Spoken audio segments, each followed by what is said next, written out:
বন্ধুরা, পার্ট ওয়ানে আমরা দেখছিলাম টাইটান রাত 12টার সময় লুকিয়ে কোলক টাওয়ার রাজ্যে প্রবেশ করে এবং কি ওই রাজ্যের রাজা সবুজ সোয়াইটিকে কিডন্যাপ করে গায়েব করে দেয়। এই রাজ্যে থাকতো একজন ছেলে, যেই ছেলের নাম হচ্ছে রাইস্টার। রাইস্টার ছিল সবুজ সোয়াইটির সবচেয়ে প্রিয় বন্ধু। সবুজ সোয়াইটির সকল দায় দায়িত্ব রাইস্টারের কাঁধে এসে পড়ে। রাইস্টার সবুজ সোয়াইটির সেনাদের বলতে শুরু করে, যে করে হোক আমাদের সবুজ সোয়াইটিকে ফিরিয়ে আনতে হবে। তখনই রাইস্টার ভাবতে শুরু করে, আমার সবচেয়ে প্রিয় বন্ধু এই রাজ্যের রাজা সবুজ সোয়াইটিকে যদি টাইটানের হাত থেকে না ফিরিয়ে আনতে পারি, তাহলে এই রাজ্যে আমার কোনো মান সম্মান থাকবে না এবং কি উপর থেকে অন্য রাজ্যের রাজারা এই রাজ্যে হামলা করতে পারে।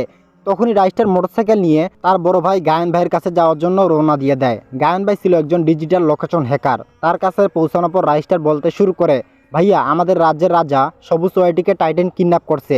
এখন তোমাকে খুঁজে বের করতে হবে টাইটান এবং কি আমাদের রাজ্যের রাজা সবুজ সোয়াইটি কোথায় রয়েছে। তখনই গায়ন ভাই বলতে শুরু করে, তুই বাসা যা, আমি তোকে কিছুক্ষণের ভিতর রেজাল্ট জানাচ্ছি। সঙ্গে সঙ্গে রাইস্টার সবুজ সোয়াইটির রাজ্যে প্রবেশ করে। সবুজ সোয়াইটির রাজ্যে প্রবেশ করা মাত্রই গ্রামবাসীরা বলতে শুরু করে, আমাদের রাজা সবুজ সোয়াইটিকে ফিরিয়ে আনো। তখনই রাইস্টার বলতে শুরু করে, আমি খুব শীঘ্রই আমাদের রাজা সবুজ সোয়াইটিকে ফিরিয়ে আনবো।